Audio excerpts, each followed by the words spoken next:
पूरा व्याकरण मिलेगा क्लास 10 वाला। ठीक है साथियों, तो हमारा हिंदी व्याकरण है। अब क्लास 10th में हिंदी व्याकरण में रस दो ही पूछे जाते हैं, हास्य रस और करुण रस।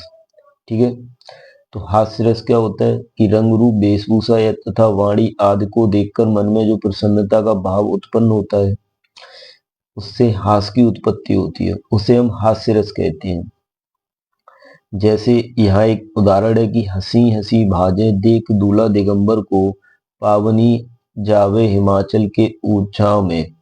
ठीक है, तो ये हंसी हंसी से ही समझ में आ रहा कि यहाँ हास्य रस है। एक है कि भुजंग भुजंगा से, ऐसा एक उदाहरण भी है। जैसे भुजंग भुजंगा से शीश पर गंगा से, हाथी को दंगा भयो नंगा के विवाह में, इस टाइप से एक उदाहरण वो भी पूछ लिया जाता है। ठीक है साथी, आपको ना इन दोनों में अब तो छांटने के लिए आते हैं, इसलिए अब दोनों ही पढ़ने पड़ेंगे। पहले लिखने के लिए आते थे तो दो में से कोई एक याद कर लो और एक लिखने को मिल जाता था। तो अब दूसरा है करुण रस। करुण रस, इसका स्थायी भाव शोक होता है, तो किसी दुख व हानि व पुनः किसी से मिलने की आशा समाप्त हो जाती है। इससे हृदय में जिस भाव की अनुभूति होती है उसे करुण रस कहते हैं। इसका उदाहरण है कि मणि खोए भुजंग सी जननी, फनसा पटक रही थी शीश, अंधी आज बनाकर तुमने, किया न्याय तुमने जगदीश। और इसका दूसरा है कि मेधा का यह स्फीट भावों अहंकार सब तभी जल गया, पंच तत्व का चोला बदला पंच तत्व में पुनः मिल गया। ये सब करुण रस के उदाहरण है। ठीक है साथियों, तो इनको आप पढ़ लो, बस लिखने को नहीं आएगा, छांटने को आएगा। कोई एक एग्जाम्पल दिया होगा, पूछा होगा कि इसमें कौन सा रस है। अब चलते हैं हम छंद की तरफ। तो हमारे में छंद भी दो ही पूछे हैं, एक सोटा और दूसरा रोला। ठीक है, तो सोटा क्या होता है, यह अर्ध सम्मात्रिक छंद है। ठीक है, यह दोहे का उल्टा होता है। इसके विषम चरण यानी पहले तीसरे में 11-11 मात्राएं तथा दूसरे चौथे चरण में 13-13 मात्राएं होती हैं। ठीक है साथियों, उदाहरण के लिए कि जो सुमिरत सिद्ध होए, होए है यहाँ पे। ठीक है, गणनायक करिवन बदन। ठीक है, तो इसमें सोटा छंद है। गिनते कैसे हैं, जो भी बड़ी मात्रा होती हैं उन पे ये ऐसा साइन बनाते हैं, इसको दो पढ़ते हैं। दो, जैसे इनको गिन के देखते हैं, 2 3 4 5 6 7 8 9 10 11, यानी पहले चरण में 11 है और दूसरे में 13 होंगी। वन, जैसे 1 2 3 4 5 6 7 8 9 10 11 12 13, तो ये सोटा है। ठीक है साथियों, अभी लिखने को नहीं आता तो इतना ही काफी है आपके लिए कि आपको बस पता होना चाहिए कि सोटा में यह दोहे का उल्टा होता है, अर्ध सम्मात्रिक छंद है और इसके पहले तीसरे चरण में 11-11 मात्राएं, दूसरे और चौथे चरण में 13-13 मात्राएं होती हैं। इसी में से आपको विकल्प के अनुसार कुछ भी पूछ सकता है। ठीक है साथियों, अब चलते हैं हम अगले पे। इसका नाम है रोला।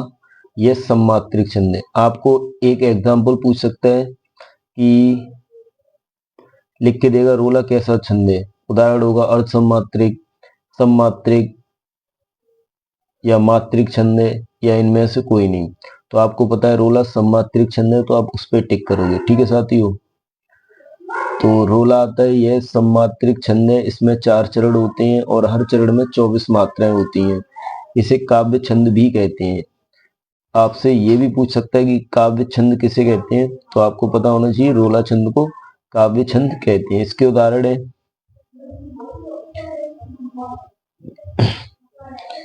कि जीती जाती हुई जिन्होंने भारत बाजी, निज बल से बल मेट विधर्मी मुगल कुराजी। ठीक है, अब इनके हम गिनते हैं। पता है कि ना बड़ी मात्राओं पे दो दो को करके गिनते हैं, जिसको हम एस एस के साइन जैसा दिखाते हैं, बाकी का एक एक।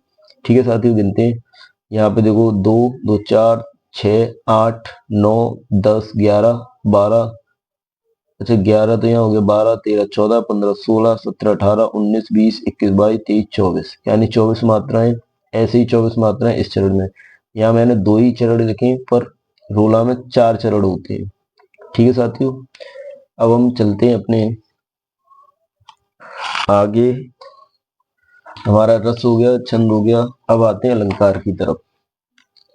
अच्छा अलंकार, यूपी बोर्ड क्लास 10th में अलंकार हमसे 3 ही पूछा है, उपमा, रूपक और उत्प्रेक्षा। देखो साथियों, जो हमसे पूछा है ना, केवल आपको वही बताने हैं। उदाहरण में आपको कुछ भी एग्जाम्पल दिया ऊपर, आपको उन्हीं में से टिक लगाना है, याद रखना। अब उपमा, रूपक एवं उत्प्रेक्षा। उत्प्रेक्षा, अच्छा उपमा क्या होता है कि जब किसी वस्तु या वस्तु की तुलना, जब किसी वस्तु या व्यक्ति की तुलना किसी दूसरी वस्तु या व्यक्ति से की जाती है तो वहां उपमा अलंकार होता है। जैसे हरपद कोमल कमल से, और दूसरा एग्जाम्पल है पीपर पात सरस मन डोला। ठीक है साथियों, यहाँ हर के पद की तुलना कमल से की गई है कि वो कोमल है कमल की तरह, ऐसे पीपर पात सरस मन डोला। ठीक है, ये दोनों उदाहरण है, इसी से रिलेटेड है कि देख, जब उपमेय और उपमान एक रूप हो जाते हैं, यानी उपमेय को उपमान के रूप में दिखाया जाता है, तो वहां रूपक अलंकार होता है। अच्छा, उपमा और रूपक में थोड़ी समानता रहती है कि जैसे हरिपद कोमल कमल से, यहाँ रूपक का एग्जाम्पल देखना कि मैं तो चंद्र खिलौना ले हूं। अब यहाँ पर जो चंद्रमा की तुलना, चंद्रमा को सीधा खिलौना बता दिया गया है, तो एक ही रूप दिखा दिया जाता है, इसलिए यह रूपक अलंकार है। जैसे चरण कमल बंदो हरे राई। अब यहाँ पे चरण कमल बंदो हरे राई, चरण कमल एक साथ बोल दिया है। ठीक है साथियों, तो यहाँ पे रूपक अलंकार है। ठीक, यहाँ पे थोड़ा अलग से होता है, तो वहाँ हरपद कोमल कमल से। ठीक है, से शब्द भी इसका एक पहचान है उपमा का, याद रखना। सरस से, सा, ये शब्द होते हैं पहचान के लिए उपमा की। ठीक है, अब उत्प्रेक्षा आता है, इसमें मानो जानो जनु मनु जैसे शब्दों का प्रयोग होता है। ठीक है, उत्प्रेक्षा है तो देखते हैं। और उत्प्रेक्षा अलंकार आपको बस छांटने को आएगा कि इसमें इसमें कौन सा उत्प्रेक्षा है कौन सा रूपक है, तो आपको बस पहचान पता होनी चाहिए और आप छांट लोगे। ठीक है साथियों, जैसे सिर फट गया उसका वही, मानो अरुण रंग का घड़ा। ठीक है, अब इसकी उत्प्रेक्षा में यहाँ पे शब्द आया है मानो, ऐसे ही जनु जानो आता है ना। सो एक एग्जाम्पल होता है कि सोवत ओढ़े पीत पट श्याम सलोने गात, मानो नीलमणि सेन सैल पर आपत पर्यो प्रभात। तो इसमें भी उत्प्रेक्षा अलंकार है। ठीक है साथियों, तो आपको ध्यान रखना है कि बस अब बोर्ड एग्जाम थोड़ा चेंज है, पहले की तरह नहीं आता था। पहले इनकी परिभाषाएं लिखवाने को आ जाती थी, उनके उदाहरण खुद लिखने पड़ते थे। अब ऐसा नहीं है, अब केवल एग्जाम्पल लिखा है और आपको पहचानना है कि इसमें कौन सा अलंकार है, कौन सा रस है, कौन सा छंद है। ठीक है, अब हम चलते हैं अपना ये समास। समास, इसमें द्वंद्व है, दिगु है, कर्मधारय है, बहुव्रीहि है। अच्छा देखो, दिगु दिगु समास की पहचान बड़े आसानी से हो जाती है, जिसमें पहला पद संख्यावाची हो, वहां दिगु समास होता है। जैसे यहां दे रखा है चौराहा। ठीक है साथियों, चौराहा, दोपहर, सतसई, नवरात्र आदि। इसमें पहला पद देखो नव, दो, चौर, चौराहा मतलब 4 से आ रहा है, 7 से आ रहा है ना, तो इसका पहला पद संख्यावाची होता है, वो दिगु समास होता है। अच्छा साथियों, फिर आता है दिगु के बाद आता है, यहाँ हमने द्वंद्व लिखा है कि द्वंद्व समास, तो जिस समास में दोनों पद प्रधान हो वहां द्वंद्व समास होता है। आपको डायरेक्टली पूछ सकता है कि किस समास में दोनों पद प्रधान होते हैं, एग्जाम्पल दिगु, द्वंद्व, कर्मधारय, बहुव्रीहि। तो आपको पता होना चाहिए द्वंद्व में दोनों पद प्रधान होते हैं। ठीक है साथियों, अब आता है कर्मधारय समास। कर्मधारय समास क्या होता है कि जिस समास का पहला पद, अच्छा द्वंद्व मीन्स होता है लड़ाई। द्वंद्व, ये से कहीं डायलॉग सुना हो कि मैं राणा का बंदूक फेंक कहां तक बाला जाए, वो वाला कि द्वंद्व पाला जाए, इस टाइप से है कुछ। द्वंद्व मीन्स होती है लड़ाई, तो देखो यहाँ विपरीत या अपोजिट वर्ड टाइप के दिखे ना, तो वहां द्वंद्व समास होता है। जैसे माता पिता, दिन रात, वीरू बेबस, गरीब अमीर, है ना, ये द्वंद्व समास के उदाहरण है। तो पहचानने में आसानी होती है। और इसको पूछ लेता है साथियों कि किस समास में दोनों पद प्रधान है, तो द्वंद्व समास में। ठीक है, अब आते हैं हम कर्मधारय पे। अच्छा, ये क्या है? कर्मधारय जिस समास का पहला पद विशेषण हो, यानी विशेषता बता रहा हो, और दूसरा विशेष्य हो, यानी जिसकी विशेषता बताई जा रही हो, तो वह कर्मधारय समास होता है। अच्छा, जैसे नील कमल। अब नील कमल में नील क्या है? विशेषण शब्द है, कमल जिस विशेष से है, तो ये कर्मधारय हो गया। चंद्रमुख, परमानंद, महादेव, लालमणि आदि। ठीक है साथियों, देखो साथियों यहाँ पे बहुब्री में लिखना भूल गया जल्दबाजी में, पर बहुब्री में मैं आपको बता दे रहा हूं। बहुब्री की सीधी सी पहचान होती है इस समास में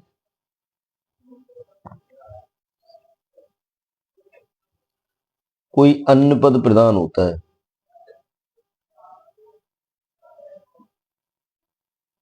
कोई अन्य पद प्रधान होता है, प्रदान होता है। ठीक है साथियों, अब जैसे इस समास में जैसे चक्रपाणी, वीणावादिनी, चक्रपाणी। अब ये चक्रपाणी किसको बोलते हैं? चक्र धारण करने वाले को।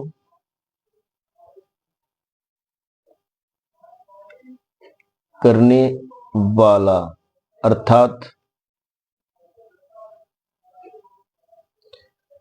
विष्णु भगवान, विष्णु जी। ठीक है, ऐसे ही आता है वीणावादिनी, यानी वीणा को धारण करने वाली अर्थात मां सरस्वती। ऐसे ही आता है महादेव, अर्थात महान है जो देव, अर्थात शिव शंकर, है ना। और ऐसे ही इसमें एक आता है गजानन, यानी गज के, जिसका गज का सिर धारण करने वाला, अर्थात भगवान श्री गणेश जी। ऐसा ही आता है दशानन, अर्थात रावण। तो वहां पे बहुब्री समास होगा। अच्छा, कर्मधारय और बहुब्री में कुछ चीजें वो होती हैं। अगर यहाँ विशेष व्यक्ति को निर्धारित किया जाए या दिखा रहा हो, तो वो वहां बहुब्री समास होता है। ये हमेशा याद रखना। अगर ऑप्शन में महादेव दिया है, सॉरी, अगर प्रश्न में महादेव दिया हो और ऑप्शन में बहुब्री, कर्मधारय, द्वंद्व और द्विगु दिए हो, तो आप बहुब्री पर ही टिक लगाएंगे, कर्मधारय पर नहीं लगाएंगे, क्योंकि बहुब्री को मान्यता ज्यादा दी जाती है। ये बहुत ध्यान रखने की बात है। ठीक है साथियों, अब गजानन हो गया, चक्रपाणी, ऐसे ही विशेष नाम होते हैं, उनमें बहुब्री समास होता है। ठीक है, तो हम अपना आगे चलते हैं। देखो साथियों, बहुत कम पढ़ा रहा हूँ, जिससे आपको एंड टाइम पे ना ज्यादा ना पढ़ना पड़े, बस थोड़ा सा अगर कम में हो जाता है काम तो ठीक है। अब हम आगे चलते अपने एक नेक्स्ट टॉपिक पर्यायवाची की तरफ। तो पर्यायवाची शब्द में देख लेना आप, कपड़ा का वस्त्र, वसन, पीठ, चीर, और ये कपाट, किवाड़, द्वार, बिजली को चपला, दामिनी, विद्युत, अमृत, सुधा, सोम, पीयूष, इंद्र का पुरंदर, देवराज, सुरपति, आग का अग्नि, हुतासन, आंसू का अश्रु, नेत्रजल, तालाब का सरोवर, सर, पुष्कर, ताल, पोखर भी बोलते हैं तालाब को, उपहार का भेंट, तोहफा, घोड़ा, तुरग, सेंधव, घोटक, भौरा का अली और भ्रमर। ठीक है, एक अली होता है जिसपे लाभ पे बड़ी की मात्रा होती है, यहाँ पे वो सहेली का होता है। ठीक है, अब आते हैं तद्भव और तत्सम शब्द। देखो साथियों, तत्सम और तद्भव में, तत्सम शब्द वे शब्द हैं जो संस्कृत से ज्यों का त्यों आ जाते हैं। ठीक है, इसकी पहचान होती है, इनमें ऐसे वर्ड ज्यादा मिलते हैं, छा, सा, रा, या कोई रेफ की मात्रा हो। ठीक है, तो इसमें चेंज कैसे होते हैं? जैसे वा को बा में चेंज कर दिया जाता है, तद्भव बन जाता है। ठीक है, और शीटी वाले सा को सा में चेंज कर दिया जाता है, तब तद्भव बन जाता है ना। अभी देखना यहाँ पे, जैसे कि तत्सम पे वानर लिखा है, यहाँ पे देखो तत्सम पे वानर लिखा है। ठीक है, तो यहाँ पे बंदर वा में चेंज हो गया। ऐसे ही सा वाला देख लो, यहाँ पे श्यामल, है ना। अब ये कैसा है? तत्सम शब्द है, तद्भव में श्याम, सांवला हुआ, पूरा सा बन गया, सपेरा वाला। ठीक है, यही पहचान है इसकी। सॉरी साथियों, दिखाई नहीं दिया होगा आपका, देख लो यहाँ पे सीटी वाला सा और यहाँ पे सपेरा वाला सा में चेंज हुआ है। ये तत्सम है, ये तद्भव है। ठीक है। अब तद्भव क्या होता है? वे शब्द जो हिंदी की तरह आते हैं, जैसे यहाँ पे मैंने दिए रखे हैं थोड़े उदाहरण, तद्भव और इधर तत्सम। ठीक है। तो जैसे पूस, पौस, सुई, सूची, दिया, दीप, गोबर, गोमय, ईक, इच्छू, टीका, तिलक, ऊस, यहाँ पे ऊंट होना चाहिए या ऊष्ट होना चाहिए, ऐसे यहाँ पे घी होना चाहिए या घृत होना चाहिए, थोड़ा अंतर है। कपूर, कपूर देखो यहाँ रा की मात्रा आ रही है। तो आपको पहचानने का सबसे अच्छा तरीका है साथियों कि तत्सम में ये शब्द जरूर होंगे, तो वो तत्सम होगा। ठीक है। आपका इतने में ही काम हो जाएगा। आप इन शब्दों को देखना, और कोई राखी मात्रा या कुछ ऊटपटांग शब्द टाइप के हो वो तत्सम होते हैं। बाकी का आपको सीधा थोड़ा हिंदी की तरह मिलेगा, वो तद्भव होता है। ठीक है साथियों। अब हम चलते हैं, अपना नेक्स्ट टॉपिक है,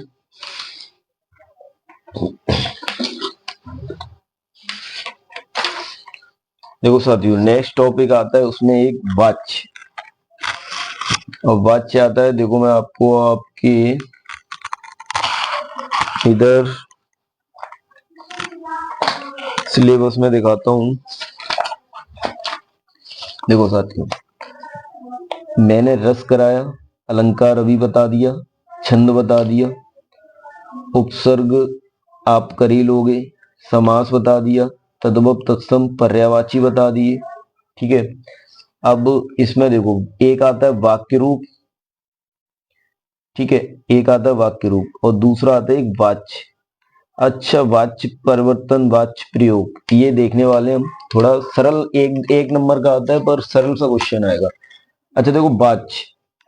अब वाच्य क्रिया का वह रूप है जिससे यह ज्ञात होता है कि वाक्य के अंदर कर्ता, कर्म और भाव में से प्रधानता है। ठीक है। अब प्रयोग के अनुसार वाच्य तीन तीन वेद होते हैं वाच्य के, कर्तवाच्य, कर्मवाच्य और भाववाच्य। ठीक है। तो देखो कर्तवाच्य क्या होता है? जिसमें क्रिया के लिंग वचन कर्ता के अनुसार होते हैं, वाक्य में कर्ता प्रधान होता है। सीधी सी बात है, जहां कोई भी काम कर्ता द्वारा किया जा रहा हो वह कृतवाच्य होता है। जैसे एग्जाम्पल, राम खाना खाता है या राम आम खाता है। ठीक है। तो यहाँ पे राम द्वारा काम किया जा रहा है। ठीक है। तो राम सब्जेक्ट है, मैंने यहाँ पे, ठीक, तो वहां पे कर्तवाच्य हो गया। कर्मवाच्य क्या होता है? अच्छे, सॉरी सॉरी, यहाँ पे देखना, यहाँ पे तो ये गलत है, राम आम खाता है ना, ये गलत है, ये कर्म कृतवाच्य नहीं है, ये कर्मवाच्य है। ठीक है। अब हम यहाँ पे आते हैं, खाना नहीं आम खाता है। ठीक है। अगर हम जैसे यहाँ पे आते हैं, बच्चे सोते हैं। अब बच्चे खुद सो रहे हैं ना, तो सब्जेक्ट बच्चे है, यहाँ कोई ऑब्जेक्ट नहीं है, यानी कोई कर्म नहीं है। जब कोई कर्म नहीं हो, केवल सब्जेक्ट और वर्ब हो, वहां पे कृतवाच्य होता है। सीधी सी बात है, सीधा कर्ता द्वारा कार्य किया जा रहा हो, कोई भी कर्म ना आ रहा हो, कोई भी ऑब्जेक्ट ना आ रहा हो। ठीक है साथियों, वह कर्तवाच्य होता है। जैसे बच्चे सोते हैं, मैं पढ़ता हूँ, वो वे खेलते हैं, तो ऐसे ऐसे एग्जाम्पल्स कृतवाच्य के होंगे। ठीक है, यानी जिसमें कर्ता प्रधान होगा। अच्छा, कर्मवाच्य आते हैं। कर्मवाच्य में होता है कि इसमें कर्ता साथ में होता है, जैसे वह पत्र लिखता है ना, इस टाइप से होता है। राम द्वारा क्रिकेट खेला जाता है ना, राम द्वारा क्रिकेट खेला जाता है, इस लड़कों द्वारा क्रिकेट खेला जाता है या लड़कों द्वारा खेल खेले जाते हैं। इस टाइप के जो भी अगर तुम्हें एग्जाम्पल मिले तो वो कर्मवाच्य के होते हैं। ठीक है। अब भाववाच्य क्या होता है? जिसमें ना कर्ता की और ना ही कर्म की प्रधानता हो, क्रिया का भाव प्रधान हो। ठीक है। तो क्रिया का प्रधान भाववाच्य में कैसे होगा? जैसे मोहन से चला भी नहीं जाता, धूप में चला नहीं जाता, अब चला जाए, यानी जिसमें क्रिया ही सर्व सर्व सब कुछ दिखा रही हो, है ना, इस टाइप के शब्द। अब तो मुझसे रहा भी नहीं जाता, ऐसे वर्ड आए तो वहां पे भाववाच्य होता है। ठीक है। जैसे क्रिया का रूप कर्ता के अनुसार, ठीक है, और कर्म में क्रिया का रूप कर्म के अनुसार, भाव में क्या होता है, न कर्ता, ये मैं ये पढ़ रहा था, क्रिया का रूप कर्म के अनुसार, न कर्ता के न कर्म के अनुसार। ठीक है साथियों, तो सीधी सी बात है, यहाँ कृतवाच्य होगा वहाँ कर्ता की प्रधानता होगी, कर्मवाच्य होगा वहाँ कर्म की प्रधानता होगी। जैसे राम द्वारा क्रिकेट खेला जाता है, जैसे बच्चों द्वारा शोर मचाया जाता है। ठीक है, भाववाच्य में मुझसे नहीं खाना खाया जाता है, इस टाइप से होंगे, मुझसे चला भी नहीं जाता है, ये भाववाच्य के उदाहरण है। ठीक है, तो हम आगे चलते हैं अपने। ठीक, अब आते हैं हम लोग वाक्य पे। अच्छा, एक क्वेश्चन यहाँ से आता है कि ज्यादातर आता है कि रचना के आधार पर वाक्य के कितने भेद होते हैं। तो रचना के आधार पर वाक्य के 3 भेद होते हैं, सरल वाक्य, मिश्र वाक्य, संयुक्त वाक्य। ऐसे ही देखो, सरल वाक्य में तो सरल ही होता है, वह पढ़ रहा है, वह खेल रहा है, वह खाता है, वह जाता है। ठीक है, अब आता है मिश्र वाक्य। मिश्र वाक्य में जो, की, क्योंकि, जहां, जिसे, यदि, जब, तब, जिधर, इधर, जहां, वहां, जिस प्रकार, इस प्रकार, ऐसे शब्दों वो मिश्र वाक्य होता है। अच्छा, एग्जाम्पल देखते हैं। आश्चर्य है कि सचिन हार गया। अब यहाँ किस पहचानने के लिए था, तो यहाँ की आया। यदि आप उससे मिलना चाहते हैं तो द्वार पर प्रतीक्षा करें। ये मिश्र वाक्य के उदाहरण है। ठीक है, अब संयुक्त वाक्य, लेकिन, किंतु, परंतु आने लगते हैं, और, एवं, किंतु, परंतु, पर, इसलिए, था, नहीं तो, वरना, या तो, ऐसे शब्द होंगे वो तो संयुक्त वाक्य में आएंगे। कि यहाँ पे देखो, जल्दी चलो नहीं तो कब पकड़े जाओगे, इतना कहा पर मनीष नहीं आया, ऐसे एग्जाम्पल है ना, ये संयुक्त वाक्य के हैं। तो रचना के आधार पर वाक्य 3 प्रकार के थे। अच्छा, आपसे क्वेश्चन पूछ सकता है इस बार कि अर्थ के आधार पर वाक्य कितने प्रकार के होते हैं। तो अर्थ के आधार पर वाक्य 8 प्रकार के होते हैं। आज्ञावाचक, विधानवाचक, संकेतवाचक, निषेधवाचक, प्रश्नवाचक, संदेहवाचक, विस्मयवाचक, इच्छावाचक। ठीक है साथियों, तो आप इतना देख के जाना बस। मैंने थोड़ा जल्दी जल्दी पढ़ दिया है क्योंकि वीडियो ज्यादा लंबी ना हो और आपको पूरी तरह समझ में आया होगा। आप इतना पढ़ लो, आपका ग्रामर में एक भी नंबर नहीं कटने वाला है। ठीक है, आपको वीडियो अच्छी लगे तो प्लीज शेयर, लाइक, चैनल को सब्सक्राइब जरूर करें। जय हिंद, और अपने एग्जाम की तैयारी में लगे रहो। ठीक है साथियों।